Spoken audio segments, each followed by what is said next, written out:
ഇന്ന് നമുക്ക് നുറുക്ക് ഗോതമ്പ് കൊണ്ട് നല്ല ടേസ്റ്റുള്ള നല്ല പഞ്ഞി പോലെ സോഫ്റ്റ് ആയിട്ടുള്ള ഉണ്ണിയപ്പം ഉണ്ടാക്കുന്നത് എങ്ങനെയാണെന്ന് നമുക്ക് കാണാം.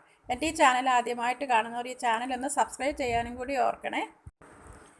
ഇതിനായിട്ട് ഞാൻ ഇതുപോലെ ഒരു ബൗളിലേക്ക് 1 കപ്പ് നുറുക്ക് ഗോതമ്പാണ് എടുത്തിട്ടുള്ളത്. അതിലേക്ക് കുറച്ച് വെള്ളം ഒഴിച്ച് കൊടുത്തിട്ട് നമുക്കൊരു 4-5 തവണ നല്ലപോലെ കഴുകിയെടുത്ത ശേഷം കുറച്ച് വെള്ളം ഒഴിച്ച് ഒരു 2 മണിക്കൂർ കുതിർത്ത് വയ്ക്കാം.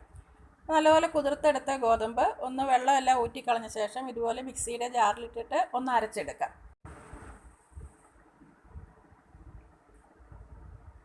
ഇനി നമുക്കിതിലേക്ക് 1 ടീസ്പൂൺ ജീരകം ഇട്ട് കൊടുക്കാം, നല്ല ജീരകം.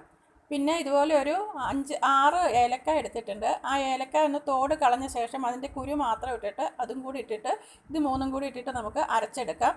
നല്ല വെണ്ണ പോലെ അങ്ങോട്ട് അരച്ചെടുക്കേണ്ട ആവശ്യമില്ല. കുറച്ച് വെള്ളം ഒഴിച്ചിട്ട് അരച്ചാൽ മതി, ഒത്തിരി വെള്ളം ഒഴിക്കേണ്ട, കുറച്ച് വെള്ളം ഒഴിച്ചിട്ട് അരച്ചെടുക്കാം. നമുക്ക് മധുരത്തിന് ആവശ്യമായ ശർക്കര എടുക്കാം. ഞാൻ 3 അച്ച് ശർക്കരയാണ് എടുത്തിട്ടുള്ളത്. ഇത് നമുക്ക് നല്ലതുപോലെ ഒന്ന് ഉരുക്കിയെടുത്തിട്ട് ഇതിൻ്റെ അകത്തേക്ക് ഉരുക്കിയ പാനിയായിട്ട് ഒഴിച്ചു കൊടുക്കാം. മധുരമൊക്കെ നമ്മുടെ ഇഷ്ടത്തിനനുസരിച്ച് എടുക്കാം. ഇതിപ്പോൾ ആവശ്യത്തിനുള്ള മധുരം കിട്ടും. ഗോതമ്പ് ഞാൻ ഇതുപോലെ അരച്ചെടുത്തുകൊണ്ട് വന്നിട്ടുണ്ട്. അത് നമുക്കൊരു ബൗളിലേക്ക് ഒഴിച്ചു കൊടുക്കാം.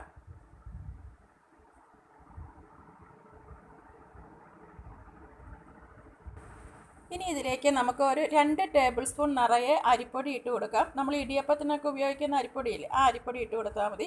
2 ടേബിൾ സ്പൂൺ നിറച്ച് അരിപ്പൊടി ഇട്ടിട്ട് അതും കൂടി ഒന്ന് നമുക്ക് ഇതിൻ്റെ അകത്തേക്ക് ഒന്ന് ഇളക്കി ചേർക്കാം.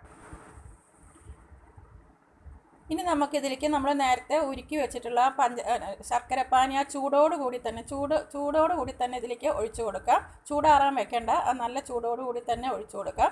എന്നിട്ട് നല്ലതുപോലെ ഒന്ന് ഇളക്കി യോജിപ്പിച്ച് കൊടുക്കാം. ഇനി ഇതിലേക്ക് ഞാൻ ഒരു 2 പഴം ചേർക്കുന്നുണ്ട്. ആ പഴം നമുക്ക് ഒന്ന് മുറിച്ചിട്ടിട്ട് മിക്സിയുടെ ജാറിലിട്ടിട്ട് നന്നായിട്ടൊന്ന് അരച്ചെടുത്തുകൊണ്ട് വരാം. പഴം ഞാൻ ഇതുപോലെ അരച്ചെടുത്തുകൊണ്ട് വന്നിട്ടുണ്ട്. ആ പഴവും കൂടി നമുക്ക് ഇതിലേക്ക് ഇട്ട് കൊടുത്തിട്ട് അതും കൂടി ചേർത്തിട്ട് നന്നായിട്ടൊന്ന് മിക്സ് ചെയ്തെടുക്കാം. ഇനി ഈ മധുരം എല്ലാം ഒന്ന് ബാലൻസ് ചെയ്ത് കിട്ടാൻ വേണ്ടിയിട്ട് കുറച്ച് ഉപ്പിട്ട് കൊടുക്കാം. ഇനി നമുക്ക് ഇതിലേക്ക് കുറച്ച് തേങ്ങാക്കൊത്തൊന്ന് നമുക്കൊന്ന് അതിനായിട്ട് ഞാൻ ഇതുപോലെ കുറച്ച് തേങ്ങാക്കൊത്ത് എടുത്തിട്ടുണ്ട്. അതിൽ 1 സ്പൂൺ നെയ്യ് ഒഴിച്ചിട്ട് ആ നെയ്യിലിട്ടിട്ടാണ് ഈ തേങ്ങാക്കൊത്തൊന്ന് നമുക്കൊന്ന് മൂപ്പിച്ചെടുക്കാം. ഇങ്ങനെ തേങ്ങാക്കൊത്തിട്ട് ഉണ്ണിയപ്പത്തിലിടുമ്പോൾ നമുക്ക് ഇടയിൽ കടിക്കാൻ കിട്ടുമ്പോൾ നല്ല ടേസ്റ്റാണ്. പിന്നെ കുറച്ച് നെയ്യും ഇതിനകത്ത് മാവിൽ ഒഴിച്ച് കഴിഞ്ഞാൽ മാവിനൊരു പ്രത്യേക ഒരു രുചി നമുക്ക് കിട്ടും. ഈ തേങ്ങാക്കൊത്തൊന്ന് നല്ലതുപോലെ നെയ്യിലൊന്ന് മൂപ്പിച്ചെടുക്കാം. ആ തേങ്ങാക്കൊത്ത് നെയ്യിൽ മൂപ്പിച്ചതും കൂടെ നമുക്ക് ഈ മാവിലേക്ക് ഇട്ട് കൊടുക്കാം. ഇനി ഇതിലേക്ക് 1 ടേബിൾ സ്പൂൺ കറുത്ത എള്ള് ചേർക്കുന്നുണ്ട്. നമ്മുടെ കയ്യിലുണ്ടെങ്കിൽ ചേർത്താൽ മതി, യാതൊരു നിർബന്ധമില്ല. പക്ഷേ എള്ളും കൂടെ ചേർത്താൽ ഒരു പ്രത്യേക ടേസ്റ്റാണ് ഉണ്ണിയപ്പത്തിന്. ആ എള്ളും കൂടെ ചേർത്ത ശേഷം എല്ലാം കൂടി നമുക്ക് വീണ്ടും നന്നായിട്ടൊന്ന് മിക്സ് ചെയ്ത് കൊടുക്കാം. ഇതെല്ലാം കൂടി നന്നായിട്ട് മിക്സ് ചെയ്തെടുത്തിട്ടുണ്ട്. ഈ ഒരു ലൂസിലാണ് ഉണ്ണിയപ്പത്തിൻ്റെ മാവ് ഇരിക്കേണ്ടത്. ഇപ്പോൾ നമുക്ക് ഉണ്ണിയപ്പം ഉണ്ടാക്കാനുള്ള മാവ് റെഡിയായി കഴിഞ്ഞു.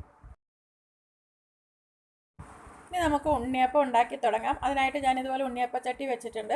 ചട്ടി നന്നായിട്ട് ചൂടായി കഴിയുമ്പം അതിലേക്ക് ഞാൻ വെളിച്ചെണ്ണയാണ് ഒഴിച്ചു കൊടുക്കുന്നത്. എണ്ണ നല്ലതുപോലെ ചൂടായി തുടങ്ങുമ്പോൾ നമുക്ക് മാവ് ഒഴിച്ചു കൊടുക്കാം. അപ്പോൾ തീ ഇച്ചിരി ഒന്ന് കുറച്ച് കൊടുക്കാം. എന്നിട്ട് നമുക്ക് എല്ലാ കുഴികളിലേക്കും മാവ് ഒഴിച്ചു കൊടുക്കാം.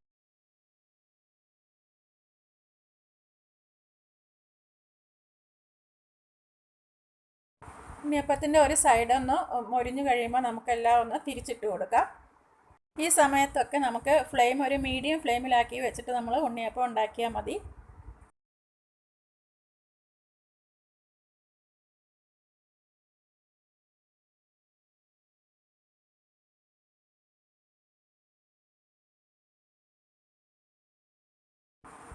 രണ്ട് സൈഡും നന്നായിട്ട് വെന്ത് കഴിയുമ്പോൾ നമുക്ക് ഉണ്ണിയപ്പം ഓരോന്നായിട്ട് നമുക്ക് എണ്ണയിൽ നിന്ന് എടുത്തു മാറ്റാം.